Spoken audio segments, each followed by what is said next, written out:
Hello guys, my name is Hitesh Ruhela and welcome to knowledge with Hitesh. जैसा कि आप लोगों की काफ़ी डिमांड आ रही थी कि सर यूट्यूब पे भी हमारे लिए कंटेंट लेके आ जाओ, तो फाइनली मैं आप लोगों के लिए यूट्यूब पे भी कंटेंट लेके आ चुका हूँ। यहाँ पे हम जो कॉम्पिटिटिव एग्जाम्स की तैयारी करेंगे और कौन कौन से हम एग्जाम्स को टारगेट करेंगे वो देख लेते हैं। पहले यहाँ पे हम एसएससी में भी देखो काफ़ी एग्जाम्स होते हैं, जैसे CGL, इसके बाद आपका CHSL, फिर आपका स्टेनो का होता है, फिर CPO, उसके बाद आपका MTS भी होता है और दिल्ली पुलिस का भी होता है।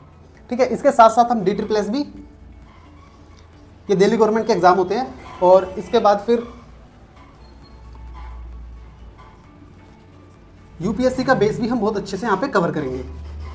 ठीक है, UPSC का भी आपका यहाँ पे बेस काफ़ी अच्छे से कवर हो जाएगा, मजबूत हो जाएगा। इसके साथ साथ हम जितने भी सेंट्रल लेवल के जितने भी एग्जाम्स होते हैं सेंट्रल गवर्नमेंट के, तो वो सारे हम अच्छे से टारगेट करेंगे उनको। और इसके साथ साथ हम जो सब्जेक्ट्स कवर करेंगे वो है इंग्लिश, मैथ्स, इसके साथ रीजनिंग और GS तो आपको पता ही है, जनरल अवेयरनेस, जनरल साइंस या जनरल नॉलेज। इसके अंदर भी हम history, geography, polity, economics, science और स्टैटिक GK भी बहुत अच्छे से कवर करेंगे। चलो हम आज अपना एक बेसिक सा टॉपिक स्टार्ट करते हैं, इंडिया। ठीक है, ज्योग्राफी हम स्टार्ट कर रहे हैं सबसे पहले, क्योंकि जो हमारे बिगनर्स हैं, ठीक है, उनको भी, चाहे वो आप हिस्ट्री पढ़ो, चाहे पॉलिटी पढ़ो, चाहे इको पढ़ो, चाहे आप ज्योग्राफी पढ़ो, जो सबसे जो बेसिक है वो है इंडिया। इंडिया के बारे में आप सबसे पहले जानोगे, इनका पता होना चाहिए कि इंडिया है, इंडिया के अंदर कितने स्टेट्स हैं, कितनी यूटीज़ हैं, क्या इसका नाम है, कि हमारे नेबर्स कौन कौन से हैं, हमारे ओशंस कहाँ कहाँ हैं, सीज कहाँ कहाँ हैं। तो ये सारी चीज़ें पता होनी चाहिए इंडिया के बारे में। उसी के बाद ही ये मतलब सबसे बेसिक माना जाता है। यहीं से आपकी मतलब जो स्टार्ट होता है ना, जीरो लेवल, वो इंडिया है। इंडिया के बाद ही आप अपना हिस्ट्री स्टार्ट करो, लेकिन सबसे पहले एक इंडिया के बारे में आप जानो। और जिन लोगों ने अभी अभी अपनी कॉम्पिटिटिव एग्जाम्स की तैयारी स्टार्ट की है, उसको मैं यही टिप्स देना चाहूँगा कि एक मैप होता है, पॉलिटिकल मैप इंडिया का, या आप जहाँ भी आप स्टडी करते हो, चाहे आपकी स्टडी टेबल है या आप घर में पढ़ते हो, कमरे में पढ़ते हो, तो वहाँ पे अपना एक पॉलिटिकल मैप इंडिया का ज़रूर लगाएं, ताकि इससे काफ़ी एग्जाम्स में भी हेल्प मिलती है इंडिया के मैप से। और जो कुछ क्वेश्चंस ऐसे होते हैं जो हम पढ़ के नहीं जाते, लेकिन हमने मैप से देखे होते हैं ना, तो हम उसको एलिमिनेट करके आंसर कर सकते हैं उसको। तो इसलिए लेकिन ऐसे भी नहीं लगाना। मैंने एक रील देखी थी इंस्टाग्राम पे ही, उस लड़की ने एक मैप लिया इंडिया का और वो लगा दिया काफ़ी दीवार के काफ़ी ऊपर। दीवार के ऊपर लगाने से क्या होगा कि अब पढ़ वो नीचे रही है ज़मीन पे बैठ के, लेकिन दीवार के सबसे ऊपर लगा दिया। जब उसकी नज़र ही नहीं जाएगी वहाँ पे, किसी को दिखावा थोड़ी करना है, हमें तो बस अपने कॉम्पिटिटिव एग्जाम की तैयारी करनी है ना। ताकि हम अपने लिए लगाते हैं ना मैप, हम दूसरों को दिखाने के लिए थोड़ी कि देखो हमने मैप लगा रखे हैं बहुत सारे, तो इससे क्या होगा, हवा थोड़ी बनानी है हमें। तो इसलिए अपना ऐसी जगह लगाओ जहाँ से आप अच्छे से उसको देख पाओ, अच्छे से उसको रीड कर पाओ कि हाँ भाई गुजरात है, मध्य प्रदेश है, राजस्थान है, कौन सी रिवर, फिजिकल मैप से कौन सी रिवर जा रही है, और कौन से हमारे सी हैं, Arabian sea, bay of Bengal, Indian ocean, जो भी है, मतलब अच्छे से आप रीड कर पाओ। यही तो मेन मोटिव होता है ना मैप लगाने का या मैप स्टडी का। काफ़ी हेल्प मिलती है इससे, तो ये जरूर कर लेना आप। उसके बाद चलो हम मूव करते हैं अपने आज के टॉपिक पे, इंडिया। ठीक है, अब इंडिया का सबसे पहले हम बात करते हैं। देखो इंडिया है, इंडिया में अब देखो नेबर्स हमारे हैं पाकिस्तान, ये सबको पता है, अफगानिस्तान, उसके बाद चाइना, नेपाल, इधर आपका बांग्लादेश आ गया, फिर भूटान आ गया, म्यांमार और आपका श्रीलंका। ठीक है, और इंडिया के पास हमारे देखो कोस्टल लाइन है बहुत बड़ी, किसी भी इंडियन ओशन के आसपास किसी भी कंट्री की इतनी बड़ी कोस्टल लाइन नहीं है। इसलिए इस जो ओशन है, ये ओशन नीचे इंडिया के साउथ में, इसका नाम इंडियन ओशन रखा, ये इसका रीज़न है। और तो हो गए सारे हमारे नेबर्स। अब हम बात करते हैं, मूव करते हैं अपने इंडिया के ऊपर टॉपिक पे। अब देखो सबसे पहले हम बात करेंगे इंडिया के ऑफिशियल नेम के बारे में। इंडिया का जो ऑफिशियल नेम है ये बहुत से लोगों को नहीं पता होता। SSC में काफ़ी बार क्वेश्चन भी आ गया है इसका कि ऑफिशियल नेम इंडिया का क्या है। तो देखो इंडिया का ऑफिशियल नेम है the Republic of India.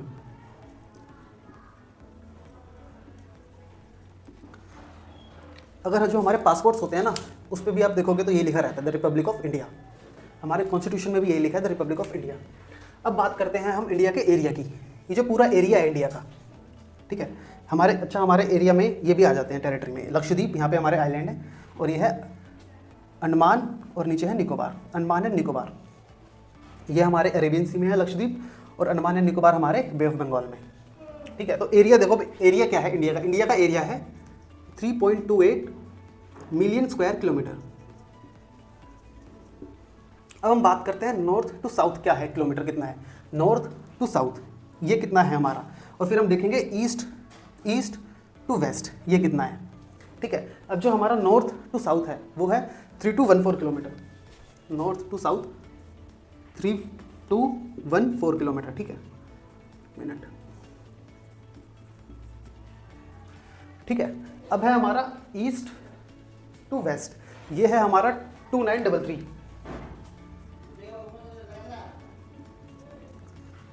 2933 kilometre east to waste. अब इससे देखो, नंबर से देखो हमें क्या पता चल रहा है, नंबर से हमें ये पता चल रहा है कि जो हमारा वर्टिकल है, वर्टिकल जो हमारा है इंडिया का एरिया, ये ज़्यादा बड़ा है as compare to horizontal.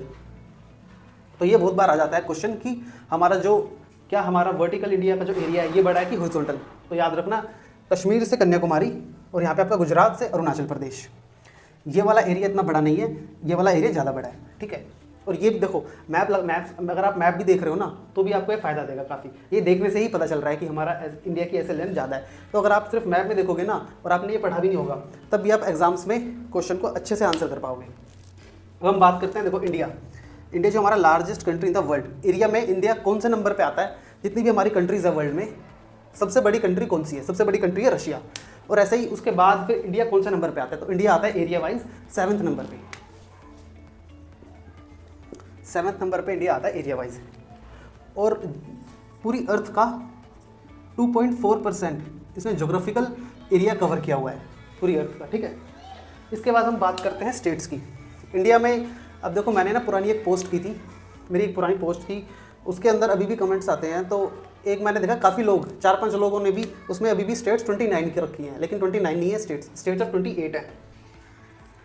28 states हैं और यूटीज़ है हमारी 8। अभी भी कुछ लोग कहते हैं कि नहीं 9 है, और इस बात पे फिर लड़ते हैं कमेंट्स में। 9 नहीं 8 है। अब ऐसे याद रखना है, 28 स्टेट्स, लास्ट में 8 आ रहा है ना, तो 8 ही हमारी यूटीज़ हैं। ठीक है, अब देखो जितने भी स्टेट्स हैं हमारे बड़े बड़े, अब हाँ याद रखना, लद्दाख और जम्मू कश्मीर की स्टेट नहीं है, ये यूटी है हमारी। जो हमारा नॉर्थ में सबसे ज़्यादा नॉर्थ में जो स्टेट है वो है हिमाचल प्रदेश, और साउथ में तमिलनाडु, इस तरफ वेस्ट में आपका गुजरात, और ईस्ट में आपका अरुणाचल प्रदेश। ठीक है जरा, और अब हम बात करते हैं यूटीज़ की। तो देखो 8 यूटीज़ हैं। यूटीज़ में सबसे पहले आ जाती है लद्दाख, फिर जम्मू कश्मीर, उसके बाद फिर चंडीगढ़, और उसके बाद फिर दिल्ली, और फिर आपका इधर देखो Dadar and Nagar Haveli and Daman and Diu. इसके बाद फिर आपका पुडुचेरी, लक्षद्वीप और अंडमान एंड निकोबार है। इसके बाद फिर 8 हमारी यूटीज़ हो गई। अब बात करते हैं कैपिटल की। अब देखो दिल्ली हमारी कैपिटल नहीं है। बहुत से लोग दिल्ली को कैपिटल बोलते हैं, पर दिल्ली हमारी बिल्कुल भी कैपिटल नहीं है। हमारी जो कैपिटल है ना, अब बहुत से लोगों को तो पता, ये भी नहीं पता होता कि हमारी दिल्ली कैपिटल है, ये क्या है। दिल्ली हमारी बिल्कुल भी कैपिटल नहीं है, हमारी कैपिटल है न्यू दिल्ली। देखो दिल्ली है बहुत बड़ी, ठीक है, ये रही मैप में दिख रही है, हरियाणा और उत्तर प्रदेश के बीचों बीच है। 3 तरफ से हरियाणा ने कवर किया हुआ है और एक तरफ से उत्तर प्रदेश ने। तो जो दिल्ली है ना हमारी, ये कैपिटल नहीं है। दिल्ली का एक डिस्ट्रिक्ट जो कि है न्यू दिल्ली, वो हमारी कैपिटल है इंडिया की। तो इसमें भी कंफ्यूज मत होना, न्यू दिल्ली हमारी कैपिटल है, दिल्ली हमारी कैपिटल नहीं है। ठीक है, अब बात करते हैं इंडिया की लोकेशन की। अब देखो इंडिया है, इंडिया की लोकेशन भी होगी ना, तो जो लोकेशन देखते हैं हम वो अर्थ के रिस्पेक्ट से देखते हैं कि अर्थ में इंडिया की लोकेशन कौन सी जगह पे आएगी। हम वर्ल्ड मैप देखते हैं ना, वर्ल्ड मैप पे ऐसा फैला है, तो इंडिया कौन सी जगह पे उसमें आता है। तो इंडिया जो आता है ना, देखो इसकी भी ना 2 कंडीशन है, एक होता है लैटिट्यूड्स, एक होते हैं लॉन्गिट्यूड्स। तो हम उस बेसिस पे लेते हैं, लेकिन लैटिट्यूड्स लॉन्गिट्यूड्स हम आने वाली वीडियोस में कवर करेंगे। तो मैं आपको छोटा सा समझा देता हूँ यहाँ पे। तो हम जो लोकेशन देखते हैं ना, तो 2 हमारी मेन इमेजिनरी लाइन्स है। इमेजिनरी लाइन्स तो काफ़ी है, लेकिन 2 मेन है। एक हमारी जो लॉन्गिट्यूड है, लॉन्गिट्यूड ऐसी ऐसी हमने इमेजिन कर रखी है कुछ लाइन्स, उसको कहते हैं लॉन्गिट्यूड। जिसमें मेन लाइन है उसको कहते हैं प्राइम मेरिडियन। वो यूके में जगह है ग्रीनविच, वहाँ से ये इमेजिनरी लाइन्स पास करती है। ठीक है, तो अगर यूके हमारा वेस्ट में है, इसलिए उनको वेस्टर्न कंट्रीज कहते हैं। जितने भी यूके अमेरिका है ना, कहते हैं कि वो वेस्ट में पढ़ने गया है, तो मतलब कि यूके अमेरिका इस साइड यूरोप में गया वो पढ़ने, तो वेस्ट में है वो। तो वेस्ट में वो लाइन जा रही है। अगर वेस्ट में वो लाइन है तो हमारा इंडिया उसके ईस्ट में हुआ ना, तो इसलिए इंडिया हमारा ईस्टर्न हेमिस्फीयर में है।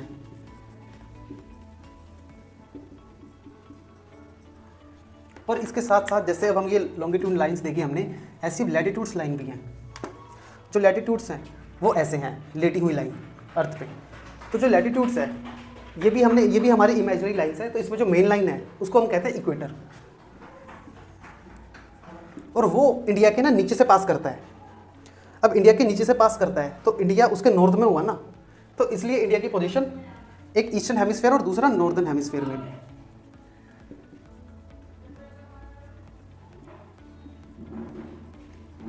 ठीक है, और जो उसके बाद जो हमने ये देखो, अब ये जो हमने देख रखा है लैटिट्यूडनल एक्सटेंट, ये इन्हीं के हमने कॉन्टेक्स्ट से देखा हुआ है कि ईस्टर्न हेमिस्फीयर और नॉर्दर्न हेमिस्फीयर, कि 8 डिग्री 4 मिनट नॉर्थ और 37 डिग्री 6 मिनट नॉर्थ। और ये हमने इसी से ही नापा हुआ है, तो ये हम आगे कवर करेंगे बहुत अच्छे से। ये बस एक फैक्ट्स के लिए आप याद रख लेना इसको। आगे हम इनको और अच्छे से कवर करेंगे, अगर अभी आपको समझ में नहीं आएगा और वीडियो भी काफ़ी फिर लंबी बन जाएगी, तो इस वजह से हम इनको बाद में कवर करेंगे। एक फैक्चुअल डाटा है, इसको आप ऐसे याद रख लेना, लैटिट्यूडनल एक्सटेंट और लॉन्गिट्यूडनल एक्सटेंट, ठीक है। अब इसके बाद हम बात करते हैं कि 2 ग्रुप्स ऑफ आइलैंड हैं इंडिया में। 2 ग्रुप कौन कौन से हैं मैंने आपको बताया, एक है लक्षद्वीप और दूसरा है हमारा अंडमान एंड निकोबार, ठीक है। एक है हमारा लक्षद्वीप और दूसरा है अंडमान एंड निकोबार। ऐसे ही इंडिया में अब देखो 2 डेजर्ट हैं। 2 कौन कौन से डेजर्ट हैं इंडिया में? अब लोगों को ना पता होता है कि एक ही डेजर्ट है, थार, जिसको रेगिस्तान से लोग समझते हैं कि ये डेजर्ट है, लेकिन ऐसा नहीं है। डेजर्ट की डेफिनेशन होती है जहाँ पे 25 सेंटीमीटर से पूरे साल में 25 सेंटीमीटर से कम रेनफॉल होती है ना, उस एरिया को हम डेजर्ट कहते हैं। जैसे कि हमारा है थार राजस्थान में, ठीक है। और एक और डेजर्ट है हमारा हॉट डेजर्ट, एक है हमारा कोल्ड डेजर्ट, वो है लद्दाख। लद्दाख के अंदर है हमारा कोल्ड डेजर्ट, ठीक है। तो 2 डेजर्ट है इंडिया में, एक है हमारा कोल्ड, एक मिनट, एक है हमारा कोल्ड जो कि है लद्दाख और दूसरा है हमारा हॉट जो कि है थार। लद्दाख एंड थार, तो ये हमारे 2 डेजर्ट है इंडिया में। देखो नॉर्दर्न मोस्ट स्टेट आ जाता है ना बहुत सी बार, तो लोग अभी भी जम्मू कश्मीर और लद्दाख को उसमें ऑप्शंस में होते हैं तो उसको टिक करके आ जाते हैं, पर वो गलत हो जाता है। क्यों? क्योंकि जम्मू कश्मीर और लद्दाख ये हमारी यूटीज हैं, स्टेट नहीं है। नॉर्दर्न मोस्ट स्टेट है हमारा हिमाचल प्रदेश। राइट से लिख देते हैं इसको,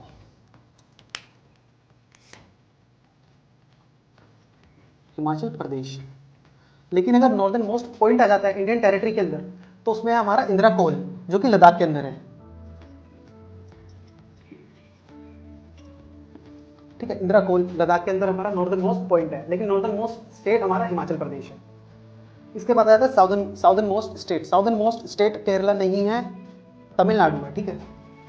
क्योंकि उसके नीचे तो अंडमान एंड निकोबार है वैसे, लेकिन वो हमारा यूटीज है, वो स्टेट नहीं है। तो नॉर्दर्न मोस्ट स्टेट है हमारा तमिलनाडु।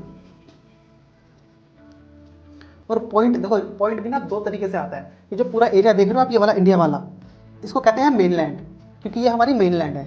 और अगर टेरिटरी की बात करें तो टेरिटरी के अंदर हमारी लक्षद्वीप और अंडमान एंड निकोबार भी आ जाते हैं। ये हमारे मेनलैंड में इंक्लूड नहीं होते। मेनलैंड हमारा इतना ही है, जो एक पूरा ये आपको ब्लॉक दिख रहा है ना, मास दिख रहा है लैंड का, ये हमारा मेनलैंड है। तो इसके अंदर पॉइंट आते हैं कि एग्जाम में क्वेश्चन आते हैं कि मेनलैंड के अंदर कौन सा साउदर्न मोस्ट पॉइंट है, और दूसरा आता है कि पूरी इंडियन टेरिटरी में कौन सा साउदर्न मोस्ट पॉइंट है। तो दोनों के आंसर भी अलग अलग है।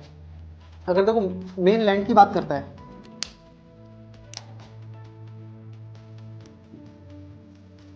एक आता है मेनलैंड, दूसरा आता है टेरिटरी। अगर मेन लैंड की बात करता है तो कन्याकुमारी, कैप कोमोरिन कहते हैं जिसको, ठीक है।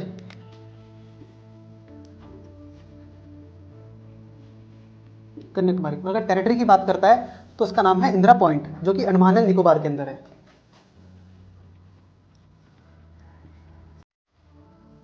इंदिरा पॉइंट, कन्याकुमारी मेनलैंड में है, टेरिटरी में है, इंदिरा पॉइंट अंडमान एंड निकोबार के अंदर। अब बात करते हैं western most state. Western most state तो देखो गुजरात ही है, ठीक है।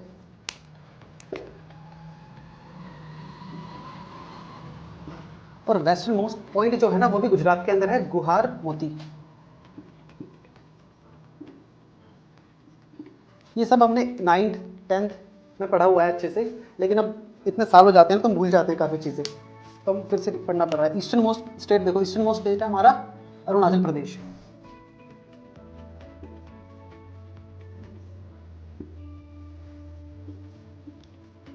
और ईस्टर्न मोस्ट पॉइंट वो भी इसी के अंदर है, अरुणाचल प्रदेश के अंदर, उसका नाम है किबिथू। किबिथू ये है हमारा ईस्टर्न मोस्ट पॉइंट, ठीक है। अब ये एक मैप है, ये अच्छे से याद रख, मैप मतलब ये एक चार्ट है, इसको अच्छे से याद रख लेना, क्योंकि इसमें से काफ़ी इंपॉर्टेंट चार्ट है। इसमें से काफ़ी क्वेश्चन, डायरेक्ट क्वेश्चन आते हैं एसएससी में। कभी ये आ जाता है, कभी कुछ पूछ लेता है, कभी कुछ पॉइंट पूछ लेता है, कभी स्टेट पूछ लेता है। स्टेट तो नहीं, पॉइंट ज़्यादातर पूछ। चलो अब हम बात करते हैं इंडिया के नेबर्स के बारे में।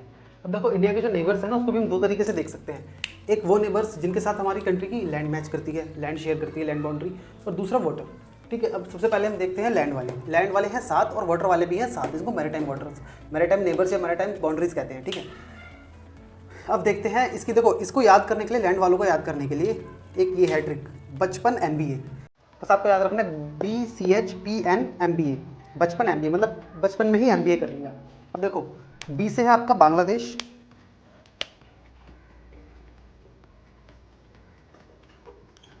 C से है चाइना, P से है पाकिस्तान,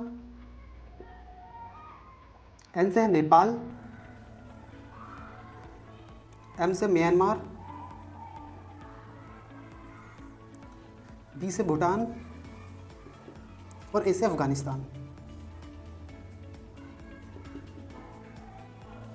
ठीक है, सबसे ये डिक्रीजिंग ऑर्डर में लिखा हुआ है मैंने, मतलब कि सबसे ज़्यादा जो लैंड एरिया शेयर करता है इंडिया बांग्लादेश के साथ करता है। ठीक है, सबसे ज़्यादा बांग्लादेश, फिर चाइना, फिर पाकिस्तान, फिर नेपाल, म्यांमार, भूटान और अफगानिस्तान। अब देखो बांग्लादेश सबसे ज़्यादा करता है बांग्लादेश के साथ, लेकिन देखने में नहीं लगता, एग्जाम में क्वेश्चन आता है तो लोग चाइना कर देते हैं, पाकिस्तान कर देते हैं, क्योंकि ये कंट्री बड़ी है तो लगता है कि देखने में कि हाँ भाई हमारे साथ बॉर्डर्स भी सबसे ज़्यादा ये शेयर कर रहे होंगे, लेकिन ऐसा नहीं है। सबसे ज़्यादा क्या कर रहा है बांग्लादेश, देखो तीनों तरफ से इंडिया से घिरा हुआ है, तो इसलिए बांग्लादेश नंबर 1 पे है, उसके बाद चाइना, फिर पाकिस्तान, फिर नेपाल, म्यांमार, भूटान और फिर अफगानिस्तान ऊपर छोटा सा। तो अब ये हो गया बचपन MBA।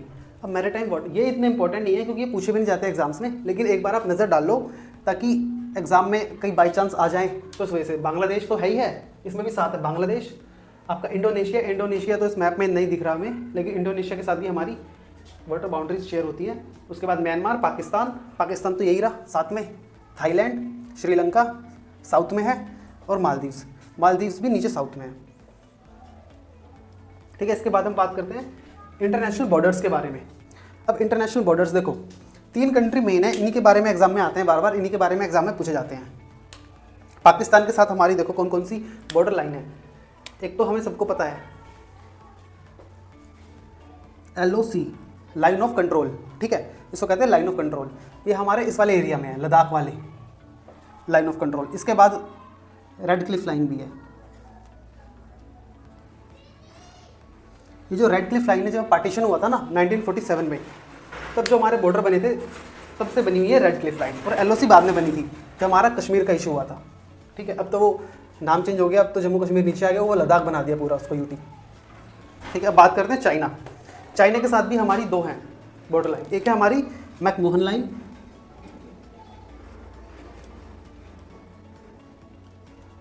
और दूसरी है हमारी LAC। ये है LOC, ये है LAC। LAC हमारी चाइना के साथ है, LOC हमारी पाकिस्तान के साथ है। ये है लाइन ऑफ कंट्रोल, ये है लाइन ऑफ एक्चुअल कंट्रोल। ठीक है, और अफगानिस्तान के साथ भी इंपॉर्टेंट है, अफगानिस्तान के साथ है हमारी ड्यूरन लाइन।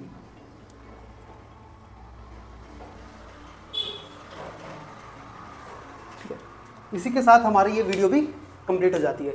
इसमें हमने बहुत ज़्यादा बेसिक टॉपिक लिए हैं, कि बहुत ज़्यादा बेसिक, जो मतलब जिन लोगों ने अभी अपनी प्रिपरेशन स्टार्ट किया उनके लिए काफ़ी थोड़ा नई चीज़ें होंगी, लेकिन ये इंपॉर्टेंट भी हैं साथ साथ। और जो लोगों को मतलब काफ़ी टाइम हो गया जिन लोगों को प्रिपरेशन करते हुए, उनके लिए उनके रिवीजन हो गई इससे। अगर ये वीडियो आपको अच्छी लगी तो चैनल को सब्सक्राइब करो, लाइक करो, शेयर करो और कमेंट्स भी करो। अब आपको मैं एक टास्क देके जाता हूँ, आपको बताना पड़ेगा इसमें से जितने भी स्टेट्स हैं सबसे लीस्ट लिटरेट स्टेट कौन सा है।